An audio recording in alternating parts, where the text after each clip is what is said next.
everyone from Chelsea Fan TV. My name is Alex. I'm outside Stamford Bridge with Charlie. Charlie, my friend, we managed to get a result. I'm not going to say it's an unusual feeling to get wins, but what we're struggling with is consistency. So this is certainly a good way to bounce back.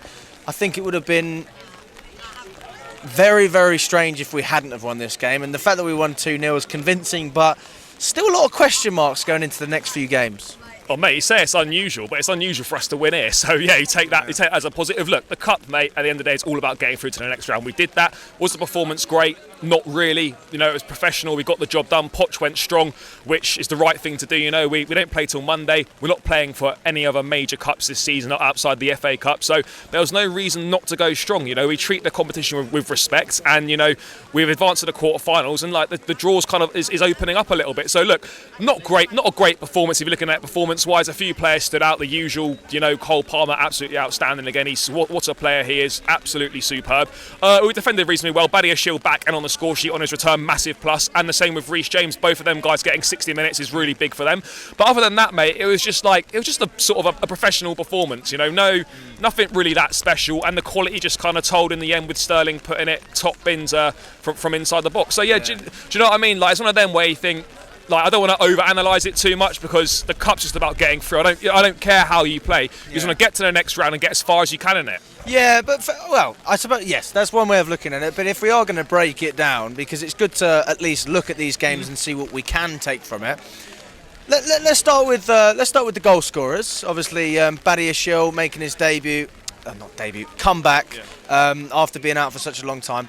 For me, I think you're asking questions about whether Thiago Silva starts against Tottenham because of that performance, and I wouldn't question Pochettino if he did start Badiashile alongside Disasi. I mean, I think it's a little bit quick to put him into such a big game, having just played 60 minutes in, 5 months? So, look, what it does do, though, is it now gives us a legitimate situation where, on form, we've got 4 centre-backs that all deserve to play. Silva, Disasi, Badiashile and Colwell. All those guys would deserve to play in a team.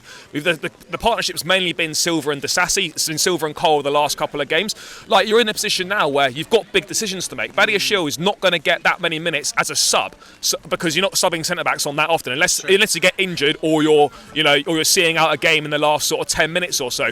So there's interesting decisions to be made now about who's going to play it, who's going to be the main centre back partnership going forward. I think long term it probably is Badiashile and Colwell is going to be our best partnership. But for the remainder of this season, like, I can't sit here and say that Thiago Silva doesn't deserve to play, because I think he does. So it's going to be interesting to see what happens. But look, it's a good problem to have, and it's great to see Badiashile back, because he's been a superb player for us in his short time here, and, you know, scoring on his return, you couldn't ask for much more than that. A solid 60 minutes, and yeah, a good headache to have, and it's great to see him back on a personal level, and for Chelsea as well.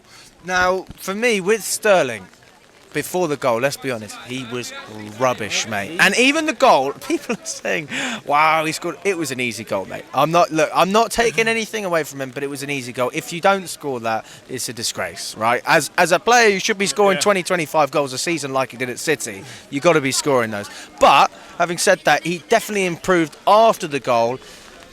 But what is it that we're missing from Sterling? Because for me, he's still not bringing enough to the team. I mean, do you feel the same way? Yeah, absolutely, mate. Like, the lad I was sitting next to, we were saying that, like first half, Sterling, Gallagher and Jackson were utter shit. They were fucking horrendous. Like, yes, second half, Sterling improved, he gets the goal, but, like, you expect a player of his quality in that position to put the ball in the back of the net. I don't want to overpraise him for that. Yeah, of course, credit where it's due, scored a goal, brilliant. And he improved a little bit, but I need more. There's just no consistency from him. You know, he plays well against your Burnleys, your Lutons, and your fucking Blackburns, right?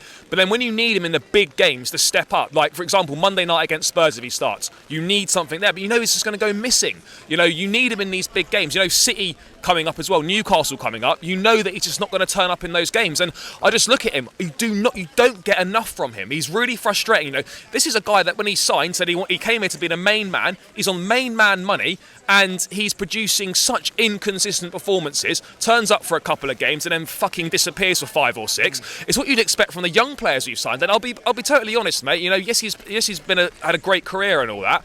I don't want to see him. I don't want to. There should be no reason why he starts ahead of Mudryk anymore once Mudryk's back fit again. It just shouldn't be happening. No, absolutely. He just shouldn't be happening. He doesn't do enough, mate. For what he's done in his career, for the player he is, he doesn't do enough to impact the game. And I'm sorry, like he shouldn't be an automatic starter. It's as simple as that for me.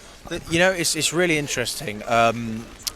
I've been having a lot of debate, especially with Lewis, actually. Me and Lewis have been going back and forth about this whole Pochettino situation. For me, even if we lost today, Pochettino needs time. And you can criticise what you're seeing, absolutely, but you've also got to be realistic. You can't keep hiring and firing managers, etc. But one thing that has been brought to light to me, and I have to admit, maybe I'm backtracking on myself a little bit, the standard still needs to be set. And as Chelsea fans, we can't look at these performances and these results and still be satisfied with what we're seeing. I know that we got through to the next round, but there is an element of, with the players as well, come on boys, give us that little bit extra. You know, stop holding on to the leads. Why aren't we going for more? I just feel like we're still missing something, even when we're winning these games.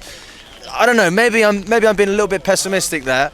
But do you understand where I'm coming from? Yeah, no, I get what you're saying. It's a tough one, isn't it? Because like you always want more, because we're so used to high standards here and good teams here and winning stuff here, right? And that's gone down the drain. Yeah, it has a little bit, but what do we expect? New ownership, everything's changed in the club from top to bottom. And I always say this, and like people like don't seem to get it. Like the standards at Chelsea will always be the same. It's always to be the best and to win the biggest trophies and go as far as you can in every single competition and win every week and play a decent style of football. Those should always be the standards, and that will never change. But there's nothing wrong with realising that we are not in a position right now to hit those standards. It doesn't mean the standards change. It means we're not quite good enough yet to hit those standards, and that is the aim for us, to get back to hitting those standards. You know, like Nkunku hopefully will make a big difference. You know, Nicholas Jackson, like, you know, I feel a little bit sorry for him. His confidence is on the floor at the moment. You know, it's just not happening for him. He's spending far too much time out wide. Like, you want him in the box. Like, he's good out. Look, he links the play out reasonably well. He comes deep. He gets the ball. He runs the channels well. He's quite good on the half turn and whatnot. Where you want your striker in the box, I'll be honest, bro, he's fucking useless at the moment. And like, I support young players and I want them to do well, but right now it's just not happening for him, and we need another option there. We have to get Nkunku back. Hopefully he'll make his debut after the international break against Newcastle, and we can start to sort of ease him in a little bit as well. But there's just like, look, we're not ready to be a top team yet, and that's going to take time. And like, it's not something we're used to here, being patient and building a team, because all through the years we were successful, like,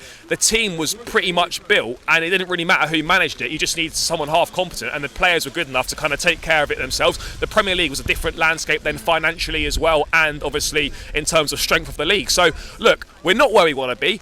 Like, we should always be demanding more. We want to be the best, and you know, we're striving to get back there again. But the standards haven't dropped. The standards for me are always the same. So it's wrong for me. It's wrong when people say the standards have dropped, because the standards are always the same. We're just not good enough to hit those standards yet.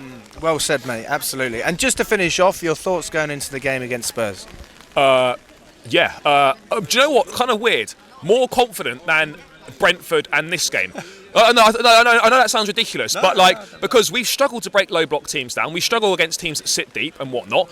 Teams that come out and play against us a little bit more. Liverpool, we had a very good performance on the open day of the season. Arsenal, despite throwing the points away in the last 10 minutes, we were decent. Against a better opposition, we play better. They come out and play football, and you know, it suits us better. Spurs on Monday, it's going to be fucking tough. They had a really good start to the season, playing some great football. I expect us to probably employ the same tactics we did against Arsenal, that box midfield, a false nine system, cut everything off to Maddison, and hope that we can create some chances, which I think we will, and just then hope that we got our shooting boots on. But this was good practice today in terms of potentially breaking a low block team down. I know it's Blackburn and it's Championship, but it's still practice against a team that sits deeper than usual, doesn't really come out and play, and the onus was on us to break it down. The quality did show through. Of course it's going to do with Premier League and Championship. So look, a good confidence booster in that. It doesn't mean we've solved low blocks, but at least it's proven that, you know, we can do it against certain opposition. But we do have to do better. We've got a few days now to prepare for Spurs on Monday, and we just got to put the good work on the training ground. You know, hope that, you know, the players stay fit, no more injuries and all that stuff. And look, we're on to the quarterfinals now, bro. Like, this is an opportunity to win a trophy. I know people say, oh, Mickey Mouse Cup, this and that and whatever, but trophies are trophies at the end of the day. You know, that you want to win. It's the days out as fans winning trophies that you really enjoy and you look back on and you celebrate fondly. I don't give a fuck if it's a Carabao Cup, an FA Cup, a Champions League, or a fucking tin pot. I want to win it all. So yeah, you know, we've got a big chance here. European football up for grabs as well if you win it, and that's not a guarantee with our form in the league at the moment. So you know, let's have it. One step closer to Wembley. On to Spurs Monday.